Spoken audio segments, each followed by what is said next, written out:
اور میرا خیال ہے بزرگان دین نہیں چاہتے کہ ان کی قبریں بتائی جائیں، پوجی جائیں، ہے نہیں، لیکن یہ قبروں کے رسیاں قبروں کے اوپر باقاعدہ کروٹیں لے لے. دیوبند میں جا کے دیکھیں قبرستانوں میں طلبہ اور مولانا ملے جو ہیں بیچارے وہ قبروں کے اوپر سر رکھ رکھ کر کے، رشید احمد گنگوئی، اشرف علی صاحب تھانوی، دوسرے رکھ رکھ کر کے بیٹھے رہتے ہیں. کیوں بھائی کیا ہے؟ مسئلے حل ہو رہے ہیں، مسئلے مراقبہ ہو رہا ہے، مکاشفہ ہو رہا ہے. ہاں باقاعدہ اللہ کی قسم. اور یہی نہیں، کیوں ان کے ہاں یہ عقیدہ ہے کہ ان کے بزرگ مرتے نہیں ہیں، ان کے بزرگ مرتے نہیں ہیں، یہ زندہ رہتے ہیں. چنانچہ دیکھیے کتنے بدعقیدگیوں کے مظاہرے کیے گئے ہیں. شیخ ابو یعقوب اور کوئی یہ نہ کہے کہ یہ ربانی اپنی کتابیں اپنے گھر سے لایا ہے. میں نے ایڈریس بتائے ہوئے ہیں، یہ ایڈریس وہ ہیں جو یہ سہارنپور مظاہر العلوم جامع مسجد دلی اردو بازار باقاعدہ موجود ہے، جا کے دیکھو. اور جملہ حقوق کتابت بحق پبلشر کاپی رائٹ ایکٹ 1957 محفوظ ہیں باقاعدہ جناب عالی. کہتے ہیں شیخ ابو یعقوب سنوسی کہتے ہیں میرے پاس ایک مرید آیا، کہنے لگا میں کل کو ظہر کے وقت مر جاؤں گا. اللہ اکبر. پتا ہو رہا ہے سب کچھ، کب مریں گے، کتنے بجے، کتنے منٹ پہ، کتنے ٹائم، سب کچھ مریں گے. دوسرے دن ظہر کے وقت مسجد حرام میں آیا، طواف کیا، تھوڑی دور جا کر مر گیا. میں نے اس کو غسل دیا، دفن کیا. جب میں نے اس کو قبر میں رکھا تو اس نے آنکھیں کھول دی. اللہ اکبر. دیکھیں یہ دیکھیں آنکھیں. تبلیغی جماعت کے بھائیوں یہ آپ کی آنکھیں کب کھلیں گی؟ یہ تو مردے قبروں میں پہنچ کے آنکھیں کھول دیتے ہیں، آپ دنیا میں کم کھول لو. اللہ کے بندو مجھے قتل کی دھمکیاں دے رہے ہیں، مجھے قتل کی دھمکیاں دی جا رہی ہیں. اور کون؟ بریلوی نہیں، یہ ہمارے تبلیغی جماعت کے دوست احباب ہیں باقاعدہ کہ اگر تو اپنے ماں کا اور باپ کا جائز بیٹا ہوگا تو یہ بتائے گا کہ تو کب ایئرپورٹ پر انڈیا اترے گا، پھر میں تجھ سے نپٹوں گا. ہاں یعنی یہی حل ہے اس کا. میرے بھائیوں میرا ایک خون گرا کے تم کیا پاؤ گے؟ ارے میری گردن کاٹ دو گے بھائی، یہی نا. کیوں میری بے گناہ کی گردن کاٹو گے؟ اس کا بھی جرم تمہارے سر پہ آئے گا. اور میری گردن کاٹ کے تم کو کیا ملے گا؟ کیا یہ کتاب؟ بجائے اس کے کہ اس کتاب کو نیست و نابود کرو، تم اس کتاب کے پڑھنے والے اور اس کے کلئی کھولنے والوں کو نیست و نابود کرو گے. ایک ربانی مارو گے، ہزاروں ربانی پیدا ہوں گے، ہزاروں حق کو بلند کرنے والے اس کائنات میں پیدا ہوں گے اور قیامت کی صبح تک پیدا ہوتے رہیں گے جو تمہیں اور اس کتاب کے لکھنے والے کو چوراہے پہ ننگا کرتے رہیں گے، دنیا کے سامنے کھول کھول کے بیان کریں. تکلیف کیوں ہوتی ہے؟ میں اپنی طرف سے تو کچھ نہیں کہتا، یہ کتابوں میں لکھی ہوئی عبارتیں ہیں جو قرآن و حدیث سے سراسر ٹکرا رہی ہیں. میرا اس میں کیا جرم ہے؟ کہتے ہیں کہ اس نے آنکھیں کھول دی. میں نے کہا مرنے کے بعد بھی زندگی ہے. یہ ولی اللہ تھے، ان کو پتہ نہیں تھا مرنے کے بعد زندگی ہے. گرو رہ گئے، چیلا شکر ہو گئے. کہنے لگے مرنے کے بعد بھی زندگی ہے. کہنے لگا میں زندہ ہوں اور اللہ کا ہر عاشق زندہ رہتا ہے. سنیے. اور ایک بزرگ اور وہی نمبر 2 واقعہ. ایک بزرگ کہتے ہیں میں نے ایک مرید کو غسل دیا، اس نے میرا انگوٹھا پکڑ لیا. کافی منچلا رہا ہوگا، مردہ بھی منچلا ہوتا ہے نہیں؟ یا تو انگوٹھا چوسنے کی اس کو عادت رہی ہوگی، سوچا ہوگا چلو اپنے نہیں کا چوس لیں. انگوٹھا پکڑ لیا. میں نے کہا میرا انگوٹھا چھوڑ دے، مجھے معلوم ہے تو مرا نہیں ہے، ایک مکان سے دوسرے مکان میں انتقال کر چکا ہے. اس نے میرا انگوٹھا چھوڑ دیا. سنتے بھی ہیں، سمجھتے بھی ہیں ان کے مردے، اور یہ زندہ درگور کرتے ہیں. اللہ تبارک و تعالیٰ نے قرآن کریم میں تو فرمایا ہے کہ وَإِذَا الْمَوْعُودَةُ سُئِلَتْ بِأَيِّ ذَنبٍ قُتِلَتْ، کہ قیامت کے دن وہ بچی جس کو کفار و مشرکین بے گناہ دفن کیا کرتے تھے، پوچھی جائے گی تجھے کس جرم کی پاداش میں تجھے دفن کیا گیا. اور یہ تبلیغی جماعت والے جو اپنے بزرگوں کو جو زندہ ہیں، سب کچھ ہیں، ان کو زندہ درگور کرتے ہیں. تختے پہ لیٹے ہیں، انگوٹھا پکڑ رہے ہیں، سن رہے ہیں، سمجھ رہے ہیں، حکم کی تعمیل بھی کر رہے ہیں، سب کچھ. ان کو زندہ درگور نہیں کرنا ہوا یہ.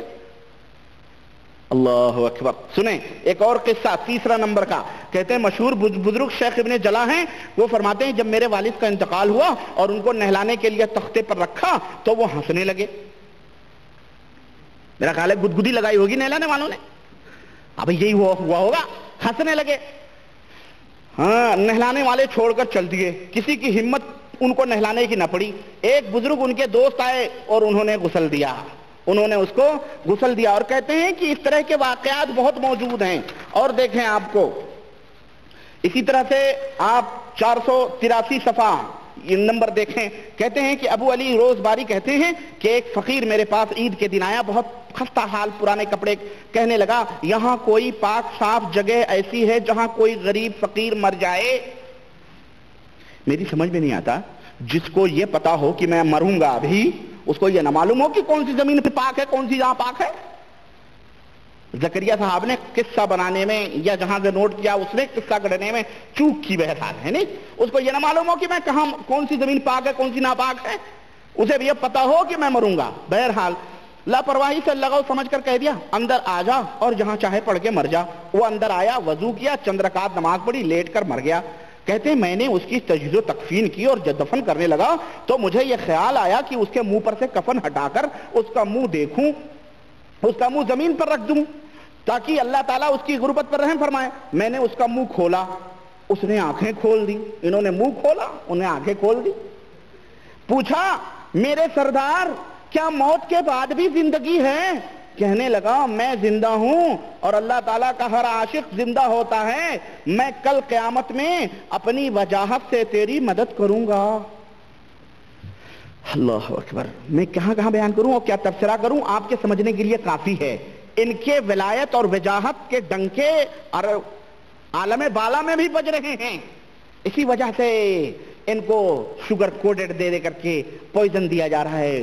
سب ولی اللہ ہے، حقو حقو کرتے رہو، چار چلے مارو، اپنے آپ کو ولایت کا سب سے بڑا وہ مقام اور مرتبے میں سمجھا جاتا ہے۔ بہرحال میرے عزیز، میں عرض یہ کر رہا تھا کہ یہ وہ کتاب ہے جس، اور یہ دوسری جلد ہے، پہلی جلد میں جان بوجھ کر چھوڑا ہے، کہاں تک گند بیان کروں، اور جس کو سمجھنا ہے وہ میری ویڈیو کیسٹیں موجود ہیں، اس موضوع پر 6 کیسٹیں ہیں، 3 گھنٹے کی، 18 گھنٹے کی ہیں، آپ سن لیں، غور سے دیکھیں تاکہ مکمل حق آپ کے سامنے آ جائے۔ لیکن میں یہی کہتا ہوں کہ باورچی پورے ڈیگ کا چاول نہیں ٹٹولتا ہے، ایک چاول دیکھا پتا چلا کچا ہے تو پھر ڈھک دیتا ہے، بھئی بھی پکا نہیں ہے۔